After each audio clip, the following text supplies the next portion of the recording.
Yang saya hormati Majelis Alumni IPNU IPPNU, yang saya hormati Ketua Kopri Cabang Bukap Soima yang kebetulan berhalangan hadir, yang saya hormati Ketua Kopri Komisariat Bukap Fisya, yang saya hormati Ketua Kopri Demisioner PRWMI Restak, yang saya hormati Ketua Rayon PRWMI Restak, serta sahabat-sahabati yang berbahagia. Sekarang bikin acara diskusi LGBT, lesbi, gay, biseksual dan transgender ini semoga bisa membawa manfaat, karena fenomena lama sekarang saya miris di Indonesia juga banyak kan. Kalau dulu di pondok pesantren namanya mairil, ya kan, lanang podo lanang, sak godean, wedok podo wedok, sak godean. Tapi itu karena keterpaksaan. Dan saya itu sudah gak keterpaksaan, beneran sekarang way of life, gaya hidup ini yang bahaya. Kalau sudah gaya hidup bahaya. Jadi kita harus tahu kode-kodenya. Arek gay itu kode piye, arek transgender itu kode piye, arek homo itu kode piye, lesbi itu piye. Maka sahabat-sahabat semoga punya manfaat di forum ini. Event diskusi bahaya LGBT dengan membawa tema yang sangat menarik, yaitu dampak psikologis perilaku LGBT terhadap kesehatan mental individu dan masyarakat, serta menangkal perilaku menyimpang, strategi psikologi dalam membangun karakter dan resiliensi moral. Oleh karena itu, pentingnya kita menyamakan persepsi terlebih dahulu dengan kita tahu sebenarnya pengaruh fenomena LGBT terhadap kesehatan mental, dampak sosial pada masyarakat, dan ketegangan yang terjadi karena ada fenomena LGBT ini apa sih? Lalu juga kita harus mengetahui dari sisi agama, bagaimana perspektif agama melihat fenomena LGBT, serta strategi-strategi apa yang dapat digunakan baik dari sisi psikologis dan sisi agama untuk membangun karakter dan resiliensi moral dalam menghadapi pergeseran sosial yang berkaitan dengan perilaku LGBT. LGBT ini apakah masalah kesehatan mental atau masalah sosial? Oke? Teman-teman harus paham bahwa LGBT ini merupakan adalah istilah yang diberikan kepada kelompok di mana mereka yang beragam dari identitas gender. Ini yang perlu dipahami oleh teman-teman. Di mana ada istilah lesbian. Lesbian itu dia sukanya kepada perempuan sesama perempuan. Kemudian gay itu laki-laki suka dengan laki-laki. Kemudian bisek itu ya lanang iyo, ya wedok, ya iyo, ya. Kemudian ada lagi transgender. Transgender ini kalau bahasa awamnya itu waria. Nah, di mana mereka suka kepada laki-laki, jadi dia transgender, ya, gemulai gitu ya. Kalau ngomong itu lebih cewek daripada cewek seperti itu. Nah, ini adalah LGBT. Untuk diketahui bahwa sebenarnya sejarah LGBT itu ada pada tahun 69. Di mana seorang pemberontak Stonewall, ini teman-teman harus paham ya, karena kalau enggak teman-teman nanti jadinya salah kaprah ya. Stonewall itu pada tanggal 27 Juni 1969 di New York, di mana pada saat itu mereka turun ke jalan yang memicu terbentuknya organisasi komunitas LGBT atau pawai gay right yang pertama. Jadi tanggal 27 Juni 1969 mereka turun ke jalan. Mereka ingin pengakuan bahwa kelompoknya itu adalah merupakan kelompok yang ada, gitu ya. Kemudian Sarah M. Edmond pada 1861, Sarah ini mengubah identitasnya menjadi pria bernama Franklin Thompson dan bergabung dengan Tentara Union. Tentara Union itu yang nggak lanang, yang nggak wedok. Itu kalau di Amerika seperti itu teman-teman ya. Nah, kemudian di Indonesia Mas Dede Utomo itu kebetulan memang saya pernah berkumpul dengan teman-teman gay Nusantara. Kita itu pada tahun saya berkumpul dengan teman-teman LGBT itu tahun 1996. Di Indonesia kelompok LGBT yang terkenal dikenal dengan namanya Gay Nusantara. Pendirinya adalah Pak Dede Utomo. Nah, bagaimana LGBT di kesehatan mental? Sebelum tahun 1975 itu LGBT dikaitkan dengan mereka yang memiliki problem mental health.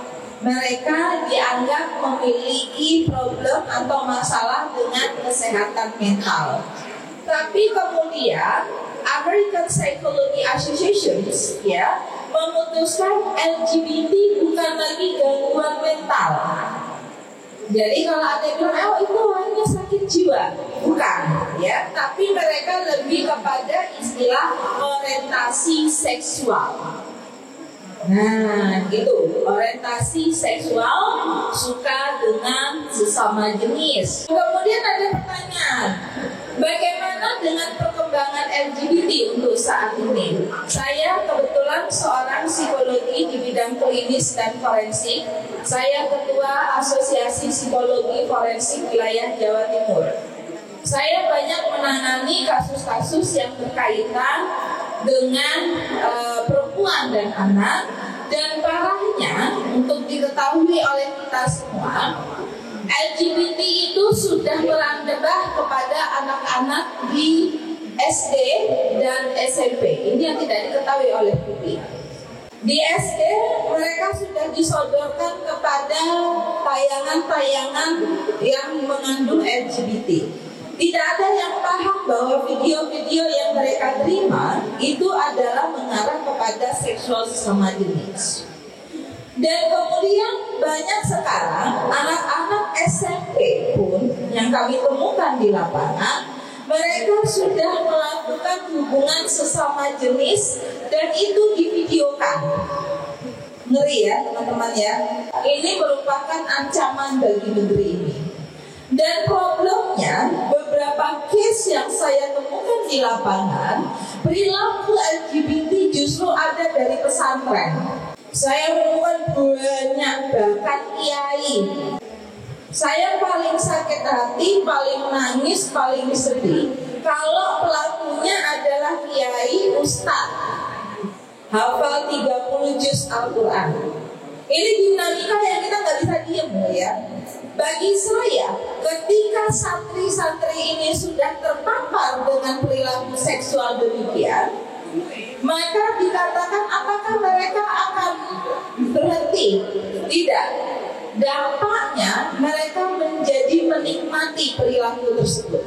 Ini yang tidak dipahami oleh masyarakat. Sehingga dianggap ya sudahlah, kalau udah ketangkap pelakunya beres. Kemarin hari saya memeriksa seseorang yang dia mengaku orientasi seksual. Jadi dia ini ceritanya problem dengan rumah tangga, dan ternyata dia memiliki problem seksual yang dia senang dengan kelamin laki-laki. Dia laki-laki. Pasalnya apa?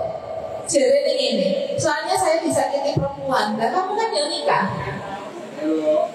Ya, dan masalah menikah untuk zaman sekarang kami menyebutkannya adalah lavender, di mana menikah itu digunakan hanya untuk menutup status sosial. Ngeri teman-teman. Berapa banyak perempuan yang akhirnya tersiksa, yang kemudian ternyata suaminya generasinya adalah generasi lavender. Dia menikah tapi hanya sebagai status sosial. Kami juga menemukan banyak teman-teman perempuan yang juga mereka menjadi perilaku lesbong. Dalam bahasa kami itu adalah lesbong, ya, dimana dia suka dengan sesama perempuan. Kami pernah menemukan kasusnya anak kelas 3 SD. Jadi kami menemukan anak kelas 3 SD perempuan, ya, di mana dia bisa menjelaskan secara lebih spesifik caranya berhubungan sesama perempuan. Usut punya usut, ketika saya dalami, karena kebetulan saya psikolog, ya, ternyata yang ngajarin dia siapa? Tantenya. Saya kira itu adalah imajinasi, bagaimana dia bisa menjelaskan kepada saya caranya berhubungan sesama perempuan. Ketika saya tanyakan kepada teman-teman lesbian, ya, teman-teman lesbian, kalian kalau berhubungan itu kayak apa sih gitu? Persis yang diceritakan oleh anak yang umur 9 tahun. Artinya apa? Ini ancaman bagi negeri. Kita menganggap bahwa problem ini tidak menjadi problem yang sekian berat. Ketika kami menemukan di pesantren-pesantren dengan pelakunya 1 orang, korbannya 30 orang, artinya pesantren itu sudah menyiapkan 30 calon LGBT. Dosanya nauzubillah, dosa turunan. Kalau 30 orang korban, 1 korban berpotensi melakukan kembali kepada 10 orang. Untuk diketahui oleh kita semua, teman-teman yang dengan perilaku seksual sesama jenis 1 tahun bisa menjadi 30 sampai 50 ganti pasangan. Ada yang banyak yang nggak tahu. Bahkan kalau di luar negeri bisa setahun sampai 500 ganti pasangan. Mereka melakukannya dengan oral seks kalau yang laki-laki, atau melalui tubuh. Ini masalah serius ya. Dan berapa banyak kemudian mereka dengan perilaku LGBT menjadi korban pembunuhan. Kami sampai hari ini dengan kepolisian belum bisa mengungkap pembunuhan mutilasi di beberapa kota yang kami bisa mengatakan bahwa ini adalah kelompok-kelompok dari kondisi tersebut. Karena orang LGBT itu kalau cemburu, cemburunya lebih cemburu daripada orang lanang wedok atau wedok yang lanang. Posesifnya cukup luar biasa, dan ini sangat menyakitkan. Makanya ketika kemudian terjadi pelaku di pesantren, mohon maaf, karena kita orang NU, saya juga orang pesantren, ya, saya orang NU juga, ya, dimana kalau satu kiai, satu ustaz dengan melakukan perilaku sodomi terhadap 30 santri, berarti pesantren itu sudah menyiapkan kelompok LGBT paling tidak 150 orang. Dan untuk memulihkan 1 orang dengan anak yang terpapar dengan kondisi sesama jenis, saya biasanya membutuhkan minimal 6 bulan. Itu pun kalau didukung orang tua. Ngeri ya teman-teman. Ya, dan ini bukan masalah sederhana ya. Masalah saya cuma satu, saya tidak mendapat dukungan dari kelompok pesantren bagaimana kemudian melakukan pemulihan untuk mereka yang seperti ini. Yang paling saya sedihkan malah kelompok-kelompok pesantren oknum itu malah menutupi perilaku ini. Kan gak usah lalu diadukan, kan dia kiai. Saya mau nanya, ini kita orang NU semua, ya. It's not easy for me dan for us dan untuk Indonesia. Saya tidak membayangkan 5, 10, 15, 20 tahun lagi negara ini sudah akan banyak mereka-mereka dengan kelompok LGBT. Dan yang tidak dipahami oleh teman-teman, kelompok ini sebenarnya nyebar karena mereka membutuhkan komunitas. LGBT itu gampang gitu. Kalau orang sudah kena trauma sodomi, insya Allah kalau tidak mendapatkan perawatan yang baik atau kemudian dia mendapatkan intervensi psikologi yang tepat, insya Allah dia akan menjadi pelaku sodomi juga. Kami punya kasus, ada di sebuah sekolah, korbannya itu ada sekitar 15 orang. Anda tahu apa yang terjadi dari 15 orang yang sudah disodomi? 10-nya melakukan kepada teman-temannya. Saya nangis. Ya, sedangkan yang 5 coba-coba. Begitu ngerinya LGBT. Tapi sayangnya kita masih menganggap itu kan masalah keimanan. Benar nggak sih? Ya, orang nggak beriman itu uangnya akhirnya ngono, ya wes ya kok gini ngono. Jadi kita masih belum menganggap ini hal yang penting. Dan masalahnya ini menjamur di pondok-pondok pesantren. Saya sudah mengidentifikasi beberapa pondok pesantren Aswaja. Ya, kita kan Aswaja nggak sih? NU Aswaja enggak? Ya. Dan itu pesantren Nadiyin. Saya sudah mengidentifikasi karena apa? Karena pelaku di satu tempat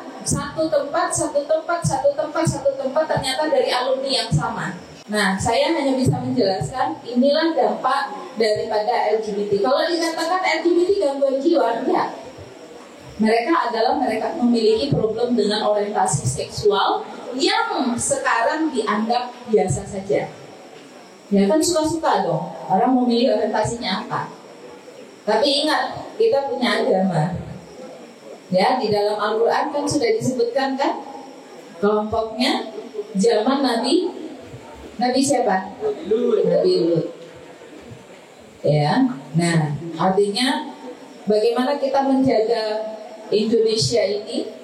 Ingat, kita adalah hablum minal iman, menjaga kemudian anak-anak kita untuk tidak terjebak pada kelompok-kelompok LGBT. Ini sebuah perjuangan.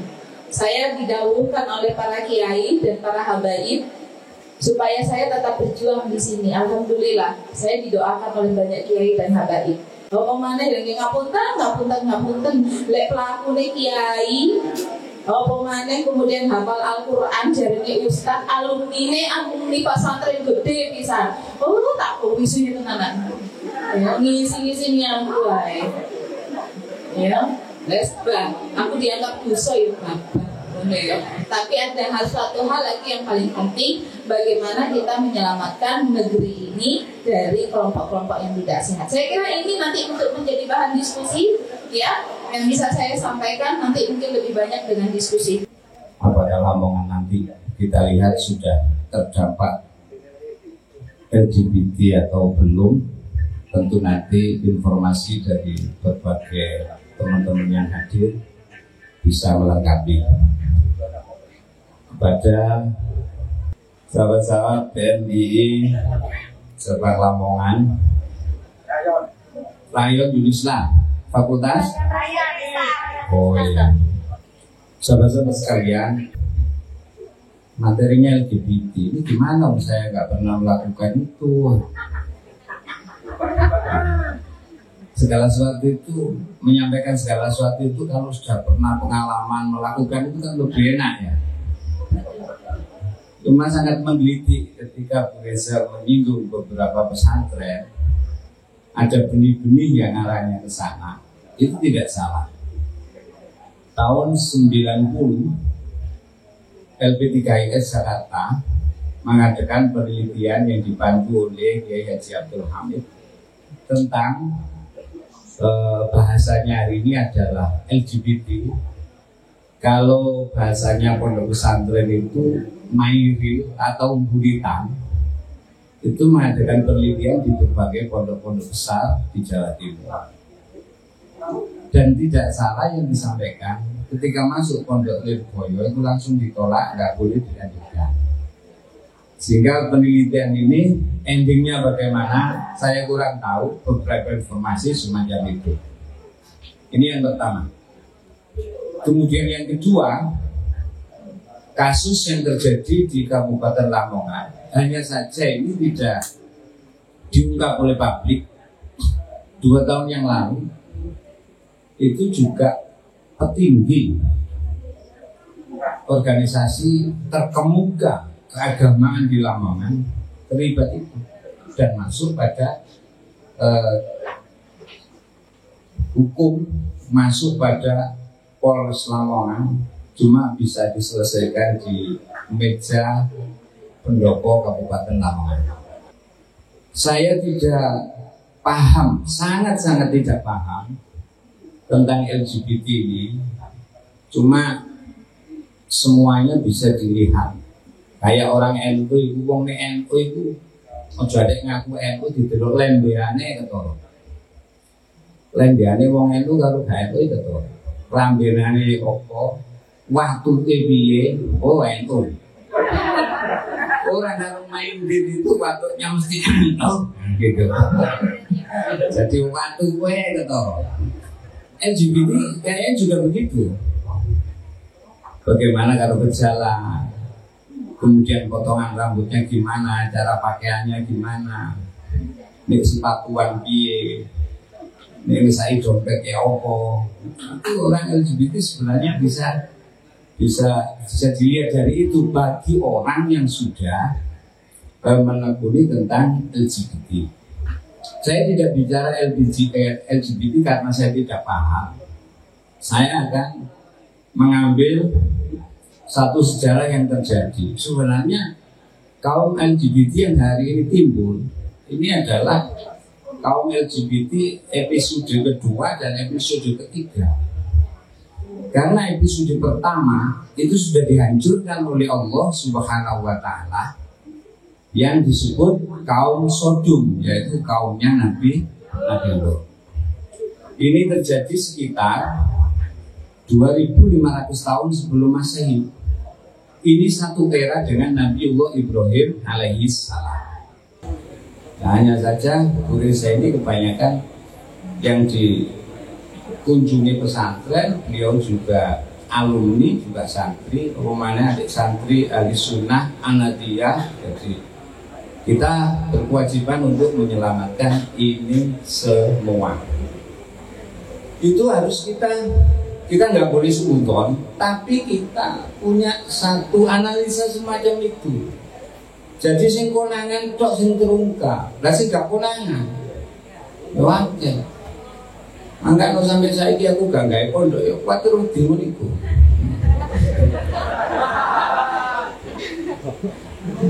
Sampai Roy Surya, Kiai Majid itu ndak mau menerima santri perempuan. Jok, santri wedok ngatur wadik mah, ini wis lanang tok ae. Ya khawatir begitu-begitu, soalnya jenenge wong padha wae. Jadi apa yang saya ceritakan itu kalau adik-adik mau memperluas bisa membaca pada buku yang ditulis oleh Ibnu Katsir, judulnya adalah Sirah Nabawiyah. Ini bukunya sangat tebal. Karena sekarang itu mereka menggunakan sosmed untuk mengembangkan kognitif. Jadi kalau di dalam psikologi kita itu kan kalau melihat sosmed bentuknya FYP.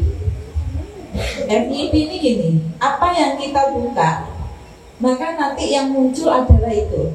Kalau saya sukanya selawatan, ya sih muncul ya selawatan kabeh. Tapi aku senengnya wong lanang, apa misalnya saya misalnya biarnya perempuan ayu, seksi apa segala macam, ya sih muncul ya itu.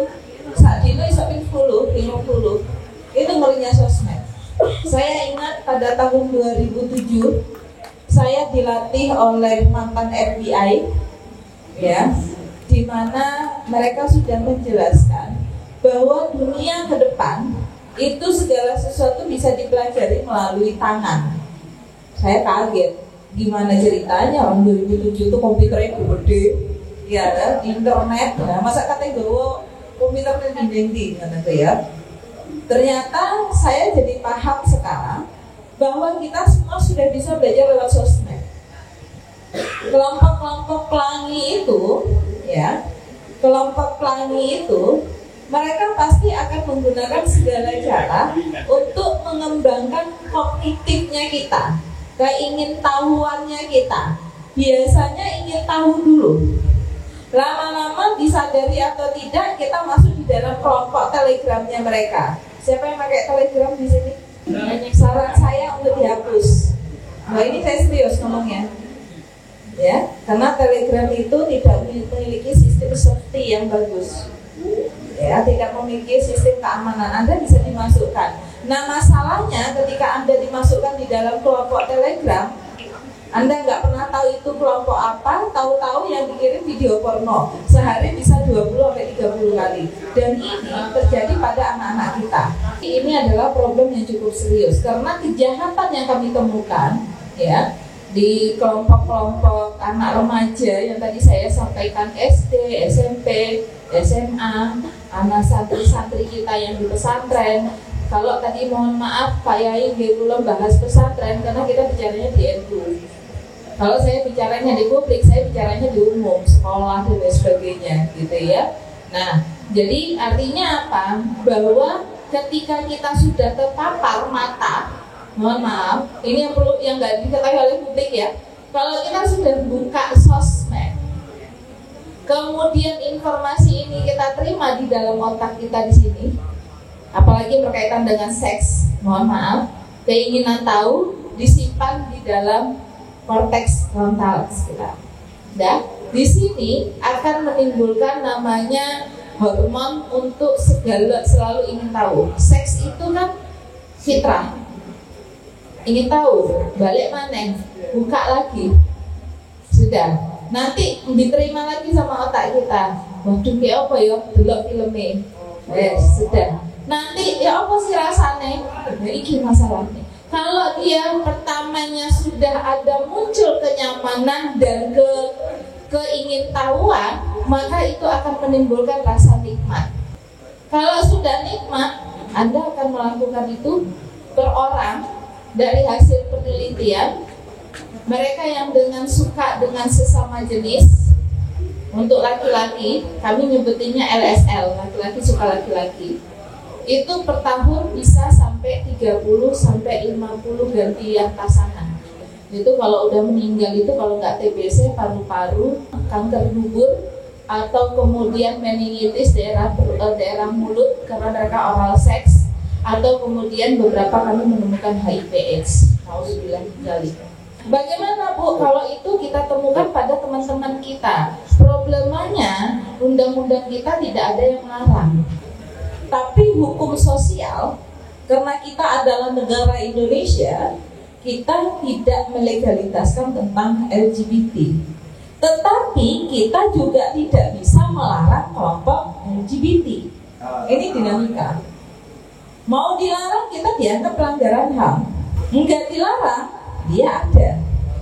Satu-satunya yang belum bisa disahkan di negeri ini, nauzubillah min dzalik, jangan sampai. Karena udah ada beberapa teman-teman dari kelompok-kelompok sekuler itu berharap bahwa perkawinan sesama jenis akan dilegalitaskan di Indonesia. Itu satu. Yang kedua, KTP itu nanti diarahkan bukan lagi hanya perempuan, laki-laki, tapi istilahnya tidak memilih keduanya.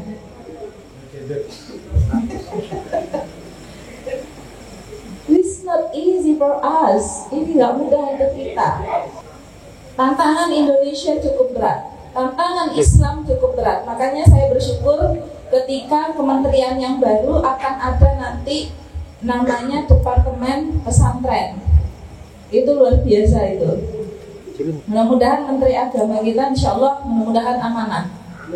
Ya, dan saya berharap itu ada Dirjen Kependidikan Kepesantrenan, bukan boarding school ya, tapi pesantren. Pesantren itu yang ngaji kitab.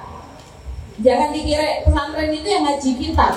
Kalau dia sudah menikmati ya kita nggak mau bisa bilang apa. Yang pasti dia tidak boleh menyebarkan, itu yang paling penting.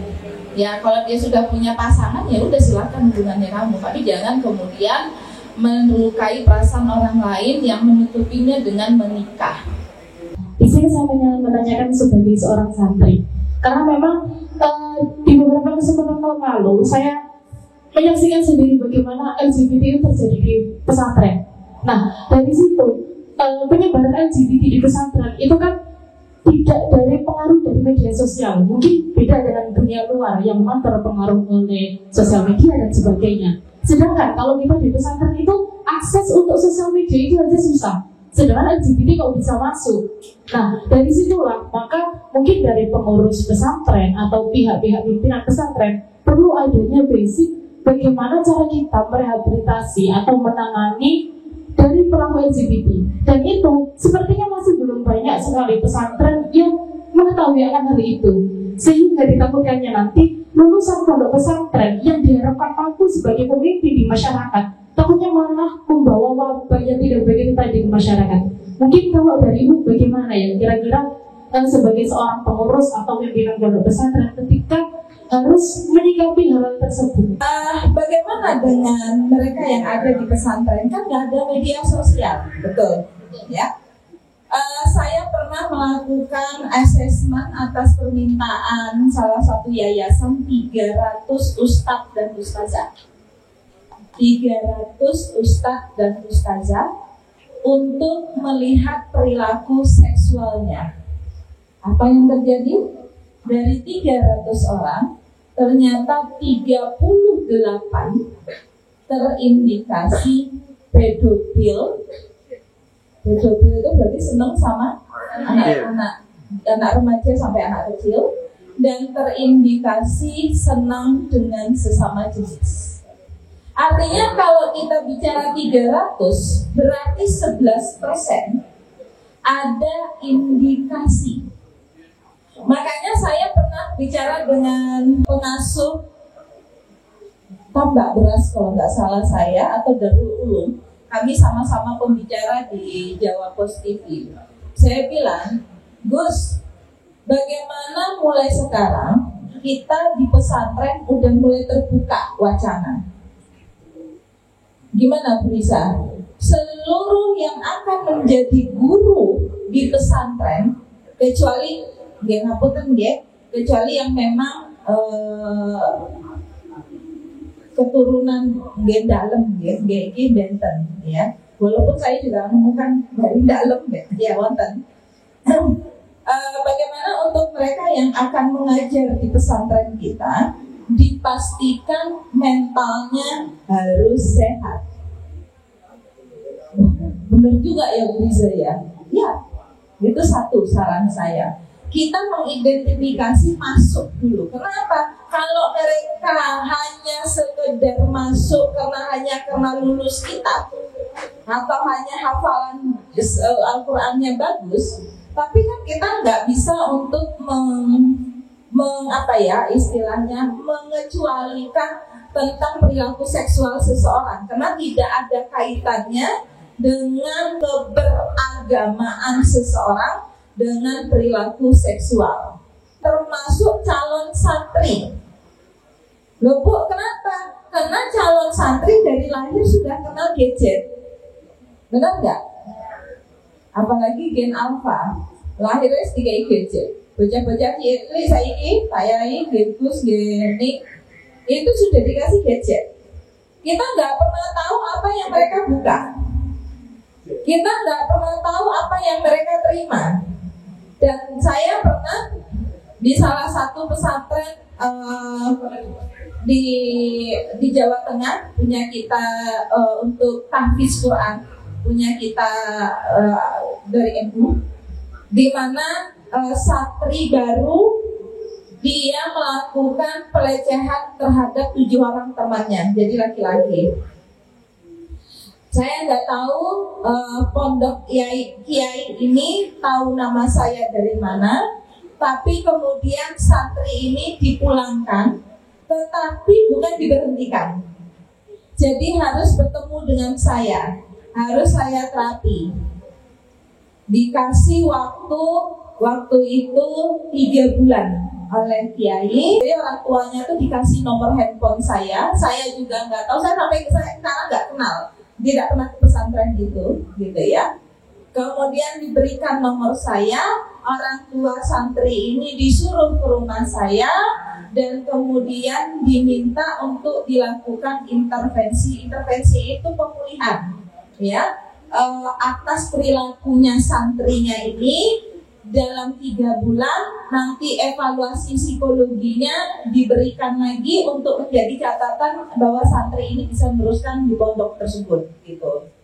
Dan kemudian dan nanti dalam 3 bulan ke depan dia diobservasi apakah masih melakukan perilaku yang sama Kalau dia masih melakukan perilaku yang sama, maka mau tidak mau dia harus dikeluarkan. Qadarullah, ya, qadarullah. Sekarang dia sudah bisa menyelesaikan kitab dan hafalannya. Jadi artinya apa? Selama mereka mendapatkan pemulihan yang tepat, sebenarnya mereka bisa untuk kembali normal. Kalau santri, dia harus dapat dukungan dari keluarga. Kalau orang dewasa, dia harus punya insight, namanya kalau bahasa psikologinya. Insight itu apa? Kesadaran atas bahwa saya punya problem dengan perilaku seksual saya. Pesantren pun sekarang harus kerjasama dengan psikolog. Udah nggak habis kita. Saya nggak tahu ini disetujui atau tidak, tapi saya bilang sama beliau harus kerjasama dengan psikolog. Manusia itu di dalam diri kita ada 3 hal. Pertama adalah fisik. Kalau fisik berarti kalau saya sakit kemana? Dokter. Yang kedua adalah psikis atau mental. Kalau mental saya bermasalah, psikis saya bermasalah, perilaku saya bermasalah yang mengganggu kehidupan sehari-hari, saya harus datang ke psikolog atau ke psikiater. Yang ketiga adalah spiritual. Kalau saya merasa galau, Allah jauh dari saya, kenapa akhir-akhir ini saya kok merasa sholat saya nggak benar? Kenapa saya kok gelisah? Ya kan? Maka saya cari siapa? Kiai. Keberagamaan Islam, terutama kita di Nadiyin, disalahgunakan oleh kelompok-kelompok tertentu yang ingin menghancurkan kita NU itu sendiri.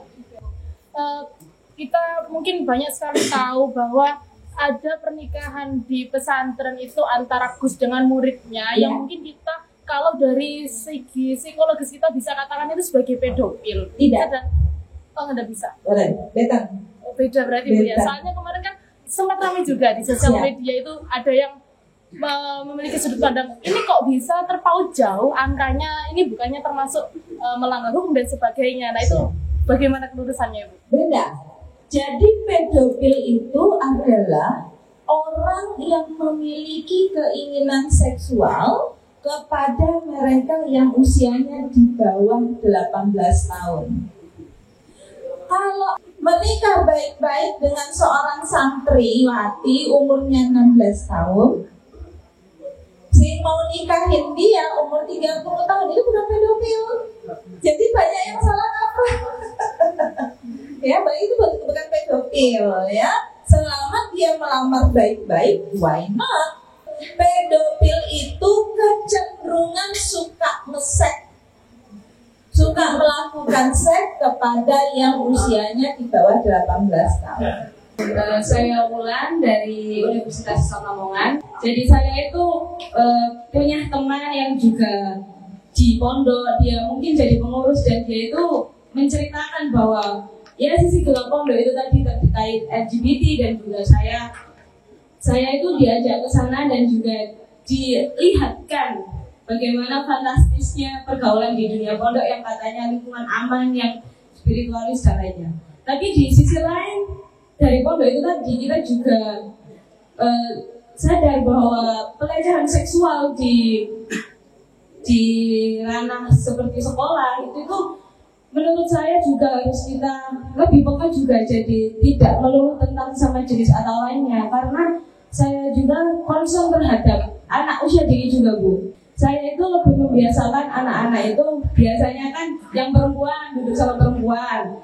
Nah saya itu biasanya nggak apa-apa kalian sama laki-laki, tapi saya juga sendiri was-was gitu Bu. Saya juga ingin menanyakan Bu, saya itu juga punya kenalan sama seseorang yang dia itu bahkan mengaku saya ini aslinya suka sama jenis.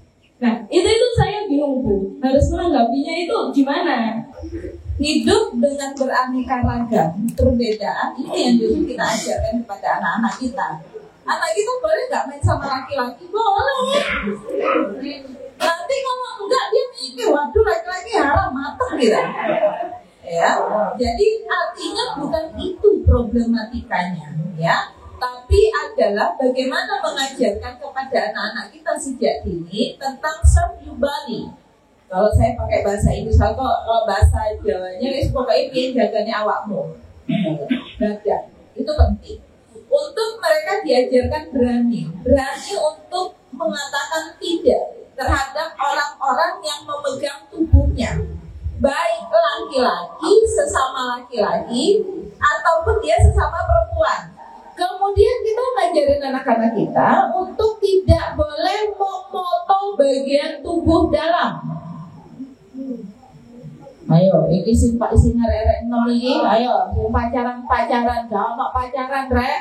Nah, jadi hati-hati, tolong ajarin anak kita dari kecil untuk menjaga tubuh. Loh Bu, saya punya teman dekat, dia ngaku sudah suka dengan sesama jenis, coba terus Westa. Loh dia berjanji tidak akan mengulangi lah dia belum ke psikolog, kalau dia belum konsultasi, kalau belum dia diintervensi, gak bakalan ubah. Nah, jadi hati-hati. Jadi kalau ada kita sudah tahu bahwa calon pasangan kita sudah jujur dengan orientasi seksualnya, tolong tidak diteruskan. Ini sih saya menyarankan, ya kan?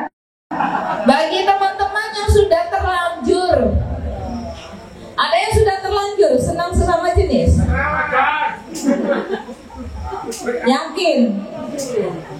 Yakin akan setia? Wong lanang iku lek cemburunya cemburu buta. Ya, wong lanang ambek lanang, beda lanang ambek wedok.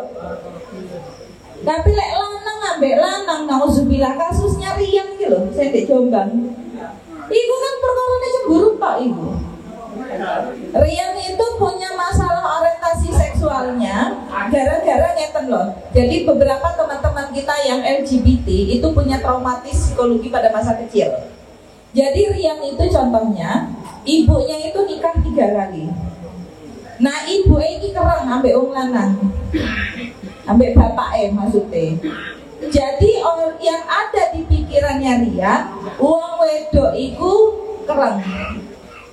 Dia terus bertumbuh jadi kayak soft boy, like bahasanya saiki, melembeng gitu. Dia senang make up wong-wong. Ya, Rian ini senang make up wong-wong. Nah, kemudian dia semakin besar, dia udah semakin dia di dalam posisi hubungan sesama jenisnya, dia berfungsi sebagai perempuan. Untuk apa? Untuk sebagai menunjukkan perempuan dalam konteks pikirannya adalah yang lembut. Jadi lek ngomong ambek Rian, tak ceritani. Rian iki lek ngomong, teratur, api, loh, serius, ya. Terus mariku, tapi kalau dia sudah disakiti, misalnya selingkuh iki pasangannya, dia bisa ambek DE. Yang kedua, gaya hidup. Lek pasangannya duwe akeh, gak gelem ngekei DE, ditekna DE. Makanya kenapa penting kita mengedukasi anak-anak kita untuk bergaul dengan siapapun boleh, tapi hati-hati di dalam bergaul. Anak muda, Bu Riza titip, ini teman-teman mahasiswa, kalian jangan pernah berkenalan dengan orang lewat sosmed. Kembali ke dunia nyata, benar nggih Pak Yai nggih? Dunia nyata itu masih elek, masih modele apa, tapi ketok wonge. Tapi lek dunia maya, uangnya gak bisa ditebak. Kembali lagi bagaimana kita memaknai perempuan harus bisa menjaga kehormatan, laki-laki harus bisa menjadi laki-laki yang gentle, laki-laki yang laki. Ya, bukan laki-laki jadi-jadian. Oke, saya kira itu yang bisa disampaikan. Assalamualaikum warahmatullahi wabarakatuh. Waalaikumsalam.